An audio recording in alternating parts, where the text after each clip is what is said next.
हो चुका है आगाज, रण का युग बदलने की तैयारी है, मैथ वही बनाएगा संघर्ष जिसका जारी है। आप सभी लोग का अपने YouTube चैनल एग्जाम अड्डा पर स्वागत है। मैं इंजीनियर नित्यानंद सर आपको basic level to high level तक, कॉम्पिटिटिव लेवल तक एक एक नंबर के लिए आप जुड़ते रहिए और बीच में वीडियो को स्किप नहीं करना है और शुरू से लेकर अंत तक देखिएगा।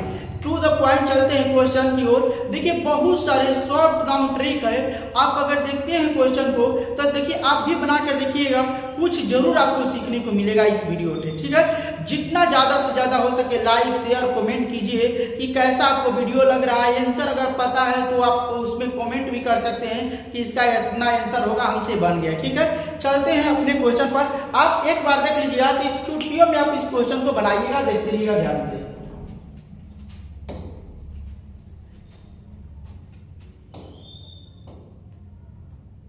देखिएगा क्वेश्चन पहला है, फर्स्ट है। देखिए तो ये क्वेश्चन है आपका बेसिक है। पहले बेसिक अगर जिनको अगर मालूम रहेगा कि क्वेश्चन को बना लेंगे, अगर बेसिक क्वेश्चन मालूम नहीं रहेगा तो क्वेश्चन को नहीं बना पाएंगे। आपको देखना है कि कैसे क्वेश्चन बनेगा। ठीक है, देखिए क्या है क्वेश्चन आज का, 1 अपॉन में, पूरा अपॉन में 1 + 1 बटा में, फिर 1 + 1 बटा में, 1 + 1 बटा में। ये देखिए भीम पर का जोड़ है, जिसका अगर कंप्लीट रहेगा ऐसे, अगर मतलब भीम पर का जोड़ रहेगा कंप्लीट, वो बना लेते हैं। ऐसे भीम को हम लोग लंगड़ी भीम बोलते हैं। कैसा, आप लोग भी बचपन में पढ़े होंगे। इसको लंगड़ी भीम इसलिए बोलते हैं कि 16 गई याद है, इसको कैसा भीम बोलेंगे, लंगड़ी भीम बोलेंगे। तो इसलिए इसको सोल्व करने का तरीका होता है, या तो दो तरीका है, इसको 1 लेके एलसीएम लेके बेहतर सोल्व किया जाता है, या इसको ऐसे 1 + 1/2 है तो इसको बोलते हैं लंगड़ी भीम। तो इसको डायरेक्ट ऐसे तिक्का गुणा कर दीजिए, तब कितना हुआ 2, और 2 में 1 जोड़ दीजिए, कितना हुआ 3/2। लेकिन एक बात और, ये बड़ा सा जो पाई है, अगर मान लेते हैं वहां पर 1 है, नीचे जब दो संख्या होता है ना, तो जो नीचे नहीं लास्ट होता है ये उड़ के ऊपर चल जाता है। कहां चल जाता है, ऊपर। तो इसका अगर आंसर देखा जाएगा, अगर 1 बटा में इतना गलती रहेगा, इसको हम सोल्व किया तो इतना आया है, तो इसका आंसर कितना रहेगा 2/3 हो रहा है। बात समझ आया? तो इसको थोड़ा सा देखिएगा, आप एक बार देख लीजिएगा तो आपको कॉन्सेप्ट बात समझ में आ जाएगा। ठीक है, आप देखिएगा ध्यान से कैसे बता रहे हैं, बहुत इसका एकदम शॉर्ट ट्रिक है, आप देखिएगा ध्यान से। ये पहले 1 है तो 1 लिख लेना, पहले ट्रिक तब उसके बाद बेसिक बताएंगे, दोनों बताएंगे हमेशा। पहले 1 फिर 3 है, यहाँ पर 3 लिख लेना है, लिख लिए। उसके बाद देखना प्लस का चिन्ह कितना है, 1 प्लस का चिन्ह है, 2 प्लस का चिन्ह है, 3 प्लस का चिन्ह है। जितना प्लस का चिन्ह है ना उतना इतना डैश लगा दीजिएगा, लगा दिए डैश। अब उसके बाद देखना है कि यहाँ पर नंबर क्या लिखेंगे, दोनों को आपको क्या करना है, जब लिखिएगा तो दोनों को ऐसे ऐड कर दीजिएगा। तब बताइए तब 3 कितना हो गया 4, यहाँ पर 4 लिख लिए। फिर उसके बाद करना है दोनों को ऐड कर देना है, 4 3 कितना होगा 7, यहाँ पर लिखना है। फिर दोनों को ऐड कर देना है, 7 4 कितना हो गया 11 हो गया। तो अब नहीं है डैश, बस छोड़ देंगे इतने पर। अब दो संख्या को लास्ट वाला लेना है, दोनों संख्या में छोटा कौन है 11, तो इसका नहीं, दोनों संख्या में कौन है, तो यहाँ पर 7 छोटा है, ऊपर हो जाएगा 7, नीचे कितना हो गया 11। इसका यही परफेक्ट आंसर हो जाएगा। ऐसा कोई भी क्वेश्चन रहेगा तो कहिएगा अच्छा ये तो ट्रिक से बता दिए, बेसिक से तब का होगा, तो ध्यान से देखिए रहिएगा, आपका बेसिक भी बहुत अच्छा समझ में आएगा। थोड़ा सा बात को आपको ध्यान से समझना है कि इसका आंसर क्या होगा। देखिए हमको ना, देखिए आप इतना बड़ा देख के डर गए होंगे, तो डरना नहीं है, इतना तो मान लीजिए ट्रिक्स है 7 बटा में 11। देखिए बेसिक बताते हैं, पहले ना आप किसी को मत देखिए, खाली इतना वाला पार्ट को देखिए तो क्या दिख रहा है, दिख रहा है 1 + 1 बटा में यहाँ पर 3 दिख रहा है। इसको हम अभी बोले हैं कि लंगड़े भी बोला जाता है। तो इसका है तो क्रॉस मल्टीप्लाई होता है, क्रॉस मल्टीप्लाई कीजिए, 3 में 1 कीजिएगा तो 3, 1 जोड़ दीजिए, कितना हो गया 3 1 4। इसको लिखिएगा 4 बटा में 3, ये कितना बन गया, ऐसे बन गया, हर वाला चीज ऐसे हो गया। तो एक बात बताइए, हम अभी बोले कि 1 बटा में 4 बटा में 3 है तो 3 कहाँ चल जाता है, ऊपर चल जाता है। तो ध्यान से देखना है, अब क्या बन जाएगा 1 प्लस 3 ऊपर और नीचे कितना हो गया 4। फिर लंगड़ी फिर इसका तिक्का गुणा कीजिए, तो 4 और 3 कितना हो गया 7, तो ऊपर हो गया 7 बटा में हो गया 4, ऐसे 1 बटा में ना है। तो देखिए फिर ये 4 कहाँ चलेगा, ऊपर चलेगा। जब फिर 4 ऊपर जाएगा तो यानी कितना हो जाएगा 1 प्लस 4 बटा में 7 हो जाएगा। तब फिर इस लंगड़ी भी बनेगा, तो 7 4 कितना हो जाएगा 11, 1 बटा में 11 बटा में कितना हो गया, ऐसे 7 हो गया, और 7 कहाँ चलेगा फिर ऊपर, तो 7 बटा में इसका कितना हो गया 11 आंसर हो जाएगा। देखिए वैसे निकालिए चाहे ऐसे निकालिए, दोनों बात बराबर होता है। फिर से एक बार आपको समझाते हैं, समझने का प्रयास कीजिए, बात को ध्यान से समझिएगा।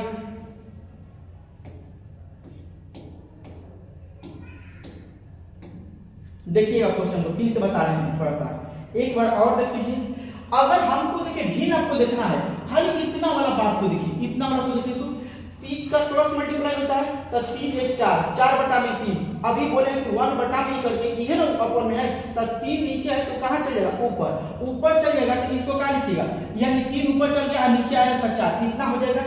अब बताइए कि हाई 4 कहाँ चलेगा उठ के, मतलब ये तो कर दिए हैं, तब 1 प्लस यहाँ पर 1 प्लस लिखिएगा, फिर लग लेंगे 3 1 कितना हो जाएगा, यहाँ पर 4 और 3 कितना हो गया 7, तो यहाँ पर लिखिएगा 1 प्लस यानी 4 ऊपर चलेगा तो 4 बटा में कितना हो गया 7, फिर इसका कीजिएगा तो 7 4 कितना हो गया 11, फिर 1 बटा में करके है तो ये फिर कीजिएगा तो 7 बटा में कितना जगह ऊपर चलेगा तो 11। बात समझ गया। ये पहला टाइप का क्वेश्चन था। एक क्वेश्चन ऐसा देता है एसएसजीडी में हो गया, रेलवे में हो गया, ग्रुप डी में हो गया, एमटीएस, मतलब कभी कभी पूछ देता है। ये नहीं रहता है कि मतलब इसी एग्जाम पूछा, कभी सोचो कि सीटेट में पूछ दिया है, आप जाकर देख सकते हैं। ठीक है, अगला चलते हैं क्वेश्चन की ओर, ध्यान से बात को समझना है। देखिए अब हम लोग ना कल पढ़ रहे थे नंबर ऑफ जीरोज।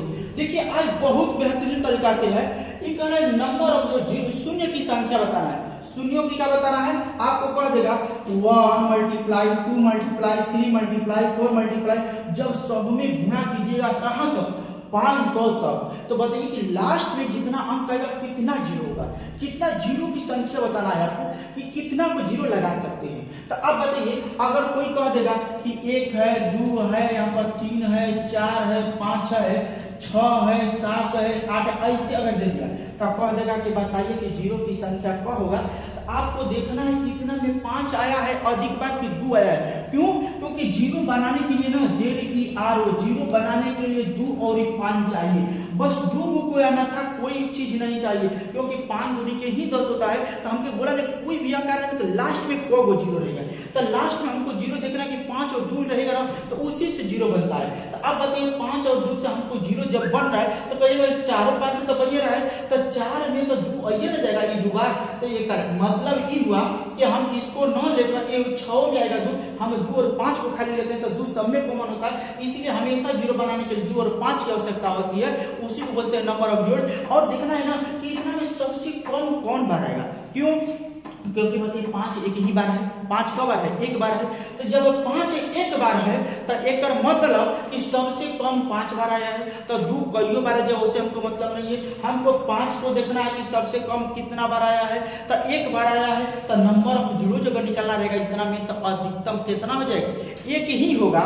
तो आपको बात को ध्यान से देखना है कि हमको न्यूनतम वाला देखना, 2 और 5 से बनता है जीरो, एक कॉन्सेप्ट, हमको 2 और 5 से बनता है जीरो, और 5 जो होता है तो आपको ये बात को ध्यान से रखना है कि 2 और 5 रहेगा तब भी जीरो बनेगा, तो हमको न्यूनतम वाला देखना है। ठीक है, तो ये वाला होगा। अब देखिए आपको बताते हैं, एकदम समझ में आएगा, सुपर फास्ट एकदम समझ में आएगा, इतना तो हम बता दिए, आपको काट देते हैं। देखिएगा ध्यान से क्वेश्चन की ओर बढ़ते हैं।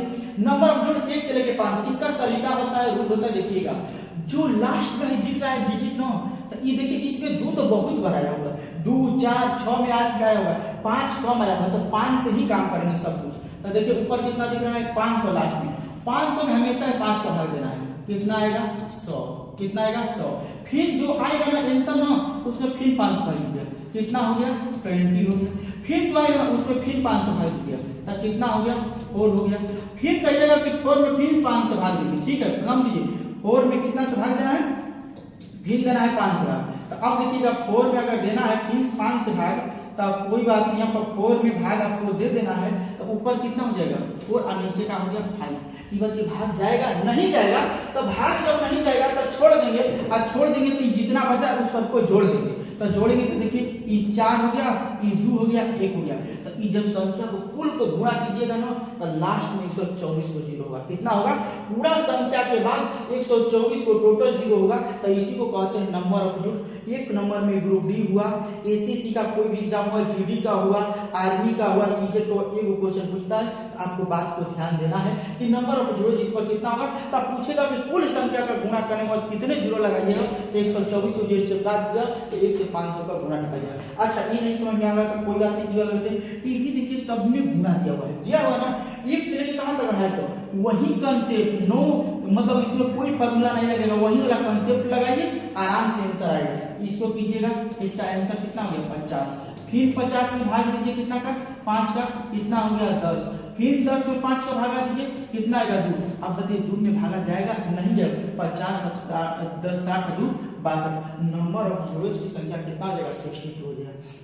कहिएगा कि सिंपल सा तो बता दिए हैं, थोड़ा सा और ही इसमें कॉम्प्लेक्स रहेगा तो बताइए। देखिएगा कॉम्प्लेक्स वाला का बता रहे हैं यहाँ पर ध्यान से, कॉम्प्लेक्स वाला में देखिएगा क्या होगा। अभी तक सिंगल था, अब देखिए स्क्वायर आ गया। स्क्वायर आ गया तो डरने वाली बात नहीं है। इसमें भी पूछा आपका कि नंबर ऑफ जीरोज की संख्या बताइए, तो आग लगा देना ऐसा सब क्वेश्चन में, चुटकियों में ये सब को एकदम खेल लेना है। देखिए कैसे बनेगा, एकदम ध्यान से बात को समझते रहिएगा। 1 square 2 square 3 square 4 square mean वही कंसेप्ट होगा। जो कंसेप्ट बता दी यहाँ से लेके जर्मनी तक वही वाला कंसेप्ट लगने वाला है। तो यहाँ पर दिया है कितना 30 का स्क्वायर दिया है, तो ऊपर का लिख लेना है 30 और नीचे किसका भाग देना है 5 का, तो कितना गया 6।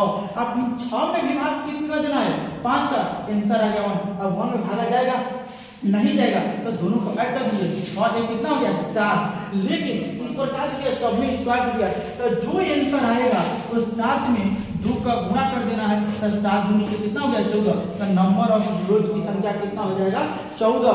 यानी कितना में जब गुणा कर दीजिएगा यहाँ तक 30 का स्क्वायर तक, तो 14 को जीरो चिपका दिया आंसर आएगा। अगर नहीं समझ में आया कोई बात नहीं, अगला वाला क्वेश्चन पर समझ में आएगा, पक्का आएगा। 1 से लेके मल्टीप्लाई करना कहाँ तक 50 का स्क्वायर, तो पूछा है नंबर ऑफ जीरोज आपको बताना है, ध्यान से देखना है। लास्ट में कितना है 50, उसमें भाग देना है कितना 5 से, आंसर कितना आएगा 10। 10 में फिर भाग किससे देना है 5 से, आंसर कितना आएगा 2। अब नहीं भागा जाएगा 12, हमको नंबर जीरोज निकाला स्क्वायर दिया है, तो 12 में 2 का मल्टीप्लाई कर दीजिए, तो आंसर कितना आ गया 24। तो नंबर ऑफ जीरोज की संख्या कितना हो गया 24। अगला टाइप पे बढ़ते हैं, बात को ध्यान समझिएगा। अगला देखिए टाइप अब तक क्यू वाला आ गया है, इसको देख के डर जाइएगा कि अरे ये तो क्यू दे दिया, हम इतना तो क्वेश्चन में भी आज तक नहीं देखे हैं नंबर ऑफ जीरोज के लिए। लेकिन आप एक कंसेप्ट बता देंगे फिर आपको समझ में आ जाएगा कि ओ इसका मतलब ऐसा ही क्वेश्चन बनेगा, ऐसा नहीं। अगर कितना भी दे देगा 2-4-10 लाख दे देगा तो हम बना सकते हैं, कोई दिक्कत नहीं है। मेन वही कंसेप्ट रहेगा, एकदम ठंडा रहेगा, कोई दिक्कत नहीं है। 50/5 हो गया आंसर 10, और यहाँ पर 10 में 5 को भागा दिया तो कितना हो गया 2। तो 10 और 2 कितना हो गया टोटल 12। क्यू दिया है तो 12 में 3 का मल्टीप्लाई कर दिए, 12 के कितना हो गया आंसर 36। एक मतलब ये हुआ कि 36 को जीरो बैठाया जाएगा गुणा जब होगा तब। अच्छा एक क्वेश्चन और है कि तो बनाइए लीजिएगा, देख लीजिए 450 में 5 का भागा देंगे, 9 बचे कितना होता है 45, एक जीरो चिपका दीजिए। फिर हो गया 90, फिर 5 से भागा दे दीजिए, हो जाएगा 18 बचे 90। फिर 18 में 5 का भागा दे दीजिए, कितना आंसर हो गया 3 हो गया। अब सभी को ऐड कर दीजिए, क्योंकि अब 3 में भागा नहीं जाएगा, तो इसका 5 के 15 3 हो गया। अब 3 में 5 लिखिएगा तो नहीं जाएगा, सबको जोड़ दीजिए, तो 8 3 11 1 किसी लग गया 1, और 9 1 10 1 11 111 आ गया। 111 आप क्यू है तो 3 का मल्टीप्लाई कर दिया 333 आ जाएगा, यही आपका क्या हो जाएगा करेक्ट आंसर हो जाएगा। नंबर ऑफ जीरो जितना में गुणा कर दिया तो 333 आएगा। ठीक है, अगला देखिए क्वेश्चन को पढ़ते हैं। देखिएगा 1 के पावर 4, 2 के पावर 4, 3 के पावर 4, 4 के पावर 4, 30 के पावर 4 दे दिया है। इसमें पूछा कि number of zero, main concept वही लगेगा, कोई दिक्कत होने वाला नहीं है, क्योंकि जो कंसेप्ट बताते हैं हर एक में काम करता है। तो 30/5 का भागा दीजिए, कितना आंसर 6 में 5 का भागा दीजिए, कितना हो गया 1। तो आपको बात को ध्यान देना है कि इतना हुआ, तो 6 में कितना हो गया 7। तो 7 में 4 का गुणा कर दीजिएगा, तो 28 गुणा करने के बाद अगर कीजिएगा तो 28 जीरो हो जाएगा। अच्छा एक अलग टाइप का क्वेश्चन, 1 से 100 तक विषम संख्याओं का योग बताना है। आपको कल बताए थे कि विषम संख्या और नंबर का जब सम बताना रहे, नंबर ऑफ द सम और नंबर का रहेगा 1 से लेकर 100 तक, इसको लिखने का पहले तरीका सीखिए। 1 जोड़ना है 3 5, फिर हो जाएगा 7, फिर हो जाएगा डॉट डॉट, फिर कितना तक हो गया, मतलब 1 से लेकर 100 तक विषम संख्या का योग। तो 1 से लेकर विषम संख्या होगा तो कहां तक होगा, इन 99 का पहले लिखने का तरीका समझ लीजिए। अगर ये फार्मूला आप 10 क्लास में पढ़े हैं एसएन वाला पर, तो उस पर भी बना सकते हैं, कोई दिक्कत नहीं है। अगर आप चाहेंगे तो दूसरा फार्मूला हम बता रहे हैं, ध्यान से बात को समझिएगा। विषम संख्या का अगर योग बताना है तो इसके लिए फार्मूला का बड़ा वीडियो में बता चुके थे, n का स्क्वायर होता है। और n कैसे निकलेगा, तो n नंबर ऑफ होता है और नंबर, तो n निकालने के लिए 1 3 5 7 कितना तक है 99 तक है। तो आपको बात ध्यान से समझना है, क्या समझना है, इसमें कब संख्या विषम होगा ये देखना है। तब 100 की संख्या में 50 को सम होगा तो 50 को क्या होगा विषम होगा, तब 50 को n का मान हो जाएगा। फिर से समझिए, अगर टोटल संख्या 100 को है तो उसमें से 50 को सम होगा तो 50 को क्या होगा विषम होगा, तब भी तो टोटल संख्या 100 को हुआ है। तो एक मतलब कि 50 को हो गया विषम संख्या तो n का स्क्वायर होता है, तो यहाँ पर लिख देंगे 50 का होल स्क्वायर। 50 कितना हो गया 2500 हो जाएगा। कितना हो जाएगा नंबर यहाँ पर सभी को जोड़ दीजिएगा तब 2500 हो जाएगा। This is the correct answer 2500 हो जाएगा। ठीक है, अगला टाइप में बढ़ते हैं, देखिएगा ध्यान से। अच्छा ये देखिएगा, ये कह रहा है क्वेश्चन का, यहाँ पर लिखा हुआ है स्क्वायर। स्क्वायर का मतलब क्या होता है वर्ग। ये बोल रहा है कि हर वर्ग क्या है, हर वर्ग है। तो इसके अंदर जो है आकृति बना है, तो बताइए कि कौन सा आकृति बनेगा। अगर कोई है ऐसे वर्ग बना है, बात को ध्यान समझना है। अगर आकृति में वर्ग बना है, अगर आप इसमें ऐसे करके बनाते हैं, सभी का मध्य बिंदु मिलाते हैं, तो बताइए समचतुर्भुज बनेगा, वर्ग ही बनेगा, समांतर चतुर्भुज बनेगा, आयत बनेगा, क्या बनेगा। तब कंसेप्ट को क्या करना है कि कभी भी वर्ग के और सभी मतलब मध्यिकाओं का हल वाला मिलाते हैं, सभी भी अगर किसी का मिलाते हैं, अगर वर्ग रहेगा ये सभी का मध्यिका से मिलता है, तो अगर ये भी क्या बनेगा तो वर्ग ही बोलता। पूछता है 1 नंबर बहुत वीवीआई क्वेश्चन है, ये क्या बनता है, ये भी वर्ग ही बोलता है। बोलेगा वर्ग में अगर सभी मध्यिकाओं के बिंदु को मिलाकर एक मतलब फिर से बनाया जाता है फिगर, तो क्या बनता है समचतुर्भुज, वर्ग, समांतर चतुर्भुज, आयत, तो वर्ग में वर्ग ही बनता है। बात समझा। अच्छा दूसरा कॉन्सेप्ट देखते हैं, ध्यान से आपको बात समझ आ गया होगा। ये देखिए थोड़ा सा अगर यहाँ सुधा होगा तो देख लेना है, ये रेक्टेंगल है, आयत है, क्या है आयत है। तो आयत है तो आपको बात ध्यान है आयत है। आयत के सभी है मध्यिकाओं को जब हम मिलाया जाता है, क्या किया जाता है, मिलाया जाता है, तो आपको बताना है कि क्या होगा। तो आयत में जो होता है, तो आयत में देखिए ये वाला भाग इसके बराबर है, ये वाला भाग किसके बराबर हो रहा है, इसके बराबर होगा। तो आयत में जो बनता है तो समचतुर्भुज बनता है। क्या बनता है, तो आयत में अगर पूछ देगा कि आयत में जो बनता है तो समचतुर्भुज बनेगा। आप बात को समझ चुके होंगे। समचतुर्भुज होता है, आप जितना हो सके ज्यादा से ज्यादा लाइक शेयर और कमेंट कीजिए, और अगला ऐसा ही वीडियो के लिए आप लोग तैयार रहिए। ठीक है, जय हिंद जय भारत।